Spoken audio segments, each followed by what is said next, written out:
अस्सलाम वालेकुम dear students. आज की वीडियो में कराची यूनिवर्सिटी के मोस्ट इंपॉर्टेंट 10 फिजिक्स के एमसीक्यूज आप लोगों से मैंने डिस्कस करने हैं। डियर स्टूडेंट्स, अभी तक अगर आप लोगों ने हमारे व्हाट्सएप चैनल को फॉलो नहीं किया तो उसको ज़रूर कर लें। इसी वीडियो के डिस्क्रिप्शन में उसका लिंक है, क्योंकि इसके थ्रू आप लोगों को तमाम यूनिवर्सिटीज़ की एजुकेशनल अपडेट्स और स्कॉलरशिप अपडेट्स मिलती रहेंगी। डियर स्टूडेंट्स, पहला क्वेश्चन है, a particle is moving in one dimension finally come to rest, what will be the angle between acceleration and displacement during motion। तो डियर स्टूडेंट्स याद रखें, अब अगर वो पार्टिकल डी एक्सलरेट हो रहा है तो इसका मतलब ये है कि आप देखें ना, डिस्प्लेसमेंट फॉरवर्ड डायरेक्शन में है और जो एक्सेलरेशन है वो डिस्प्लेसमेंट की अपोजिट डायरेक्शन में है, क्योंकि ज़ाहिर है जब कोई बॉडी स्टॉप हो रही होती है तो फ्रिक्शनल फोर्स होती है जो डिस्प्लेसमेंट के अपोजिट होती है। जिधर फोर्स होगी उधर ही एक्सेलरेशन होगा, तो यूं डिस्प्लेसमेंट और एक्सेलरेशन आपस में एंटी पैरेलल होंगे और उनमें 180 डिग्री का एंगल होगा। तो ये डियर स्टूडेंट्स मैंने स्टेप बाय स्टेप इसकी सारी एक्सप्लेनेशन भी लिख दी है कि पार्टिकल डी एक्सेलरेट हो रहा है, इसी वजह से उसकी जो एक्सेलरेशन है वो अपोजिट है डिस्प्लेसमेंट के, और दो वेक्टर जब अपोजिट डायरेक्शन में होते हैं तो उनके दरमियान 180 डिग्री का एंगल होता है। डियर स्टूडेंट्स, नेक्स्ट क्वेश्चन में वो कहता है the velocity of sound solids के अंदर ग्रेटर होती है गैसेस की निस्बत, तो इसकी क्या रीज़न है। अब अगर आप वेलोसिटी ऑफ साउंड का फार्मूला देखें तो ये इलास्टिसिटी ओवर डेंसिटी रूट, ये हमारे पास रिलेशन होता है। तो इलास्टिसिटी जो है ये मेन फैक्टर होता है, क्योंकि सॉलिड्स का इलास्टिसिटी बहुत ज़्यादा होती है एज कम्पेयर टू गैसेज। तो इसलिए ये जो इलास्टिसिटी है, ये जो इलास्टिक मॉडुलस है, ये मेन फैक्टर होता है जो कंट्रोल कर रहा होता है स्पीड ऑफ साउंड को। इलास्टिसिटी सॉलिड्स की ज़्यादा होने की वजह से, इलास्टिक मॉडुलस सॉलिड्स का ज़्यादा होने की वजह से स्पीड ऑफ साउंड हमारे पास ग्रेटर होती है सॉलिड्स के अंदर और गैसेस के अंदर कम होती है। और दूसरी रीज़न आप इसको ऐसे भी देख सकते हैं कि सॉलिड्स के अंदर मॉलिक्यूल्स क्लोजली पैक होते हैं तो वो आसानी से उसकी जो साउंड है उसको ट्रैवल करवा देते हैं, जबकि गैसेस के अंदर मॉलिक्यूल्स के दरमियान डिस्टेंस होता है। तो यूं हमारे पास elasticity of solid is very high, इस वजह से स्पीड ऑफ साउंड सॉलिड्स के अंदर ग्रेटर होती है। नेक्स्ट क्वेश्चन में वो कहता है कि if a body of mass 2 kg is raise vertically through 2 meter then the work done. तो डियर स्टूडेंट, जब भी हाइट का जिक्र आ जाए, वर्क डन mgh होता है, m की वैल्यू, g की वैल्यू, h की वैल्यू प्लग इन करें, सॉल्व करेंगे तो 39.2 जूल हमारे पास आंसर आएगा, जो कि ए ऑप्शन में मौजूद है। इसी तरह वो कहता है the wavelength of spectral line emitted in Balmer series. तो डियर स्टूडेंट्स, बाल्मर सीरीज में बेसिकली इलेक्ट्रॉन्स जंप कर रहा होता है, third, fourth, fifth, seventh and so on. इन शेल से वो सेकंड एनर्जी स्टेट के अंदर, सेकंड हमारे पास शेल के अंदर आके वो वापस आता है। तो उस वक्त जो वो लाइट इमिट कर रहा था उसकी जो वेव लेंथ होती है डियर स्टूडेंट्स, वो विजिबल रीजन में लाई कर रही होती है। तो यूं हमारे पास जो इसका सी है वो राइट आंसर है।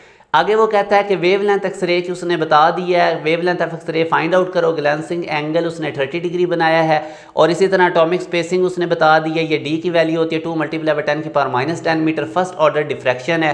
तो आप लोगों ने डियर स्टूडेंट्स यहाँ पे हमारे पास जो फार्मूला होता है वो 2d sin theta equal to n lambda है, डी हमारे पास 2 × 10⁻10 है, फर्स्ट ऑर्डर है तो n की जगह पे 1 लिखेंगे और 2, और यहाँ से आप देख सकते हैं कि साइन 30 डिग्री एंगल गिवन है, साइन 31/2 होता है, ये 2 से कट जाएगा। तो लैम्डा हमारे पास 2 × 10⁻10 मीटर आएगा, जो कि हमारे पास सी ऑप्शन में मौजूद है।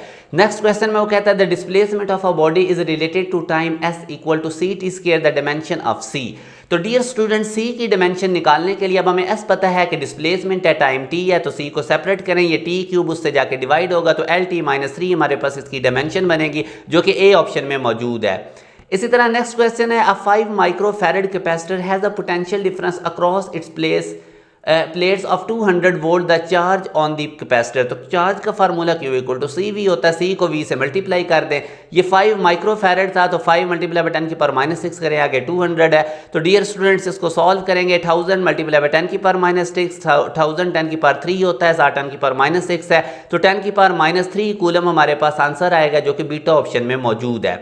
आगे वो कहता है the angular speed of hour's needle of mechanical watch is. तो हमें पता है कि जो ऑर्स हैंड होता है क्लॉक का, वो 12 आवर्स में एक पूरा सर्कल कंप्लीट करता है। तो 12 आवर्स में वो कितना एंगुलर डिस्प्लेसमेंट कवर करेगा, 2π। कंप्लीट सर्कल में 2π रेडियन होते हैं, तो 1 आवर में कितना करेगा, 2π को आप 12 से डिवाइड कर दें तो π/6 radian per hour is the angular speed of hour's needle of mechanical watch. तो यूँ हमारे पास beta option is the right answer.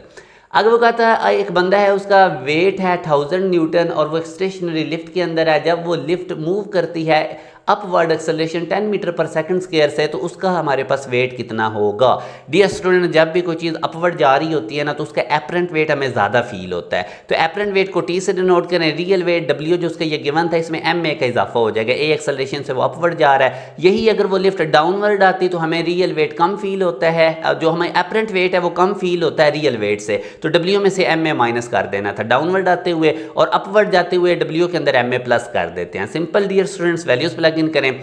Real wait आपको 1000 गिवन है। मैथ्स आप देख सकते हैं, मैथ्स वाला कैसे निकालेंगे, इधर से देखिए W equal to M G होता है ना, तो यहाँ से आपको मैथ्स चाहिए। W कितना गिवन है 1000, जी की वैल्यू 9.8, उससे डिवाइड होगा तो ये हमारे पास मैथ्स की वैल्यू आएगी। तो यही मैथ्स मैंने इधर इस इक्वेशन में पुट किया, एक ही जगह उसने दिया हुआ है 10 मीटर पर सेकंड, इनको मल्टीप्लाई करके मैंने आंसर निकाल दिया। 20 Newton is the apparent wait जो वो फील करेगा अपवर्ड जाते हुए विद एक्सेलरेशन ऑफ 10 मीटर पर सेकंड स्क्वायर से। तो रियल वेट उसका 1000 न्यूटन था। जब वो अपवर्ड जाएगा 10 मीटर पर सेकंड स्क्वायर के एक्सेलरेशन से, तो वो कितना वेट फील करेगा 20 न्यूटन। जब कोई चीज अपवर्ड मूव करती है एपरेंट वेट ज्यादा फील होता है, जब डाउनवर्ड मूव करती है तो एपरेंट वेट कम फील होता है। अगर कोई चीज अपवर्ड जा रही है तो एपरेंट वेट टी होता है, डब्ल्यू रियल वेट होता है। तो रियल वेट में एम ए का इजाफा कर दें अगर कोई चीज अपवर्ड जा रही है, और अगर कोई चीज डाउनवर्ड आ रही है किसी एक्सेलरेशन के साथ, तो डब्ल्यू में से एम ए को माइनस कर दें। अगर कोई चीज रेस्ट पे है तो ए को जीरो कर दें, तो टी इक्वल टू डब्ल्यू आ जाएगा। अगर कोई बॉडी कांस्टेंट वेलोसिटी से मूव कर रही है तब भी ए जीरो होगा, अगर कोई बॉडी रेस्ट पे है तब भी ए जीरो होगा। तो टी इक्वल टू डब्ल्यू होगा, apparent weight is equal to real weight, जब कोई बॉडी रेस्ट पे होगी या कांस्टेंट वेलोसिटी से मूव करेगी। और अगर कोई बॉडी एक्सेलरेट करती है, एक्सेलरेशन से अपवर्ड जाएगी, तो एपरेंट वेट ज्यादा होगा, रियल वेट डब्ल्यू से कितना ज्यादा होगा, एम ए ऐड कर दें। अगर कोई चीज डाउनवर्ड मूव करेगी ये एक्सेलरेशन के साथ, तो एपरेंट वेट कम होगा, रियल वेट डब्ल्यू से कितना कम होगा, इसमें से एम ए माइनस कर दें। आई होप मैंने आपको सारे कॉन्सेप्ट क्लियर कर दिए हैं। नेक्स्ट और आज का last question, the reverse process of photo electric effect. Dear students, photo electric effect हमारे पास ऐसा फिनोमिना होता है जिससे हम मेटल सरफेस से इलेक्ट्रॉन्स को इजेक्ट करते हैं with the help of light. ठीक हो गया। और उसी तरह जो एक्सरेज प्रोडक्शन होती है उससे इलेक्ट्रॉन्स की मदद से लाइट को इमिट करवाया जाता है। जब इलेक्ट्रॉन्स एकदम से हैवी मेटल एनोड के साथ स्ट्राइक करते हैं, रुकते हैं, तो वो एनर्जी में कन्वर्ट हो जाते हैं, फोटोन लाइट्स के इमिट हो रहे होते हैं। तो फोटो इलेक्ट्रिक इफेक्ट का जो रिवर्स प्रोसेस है वो बेस्ट ऑप्शन है एक्सरेज प्रोडक्शन।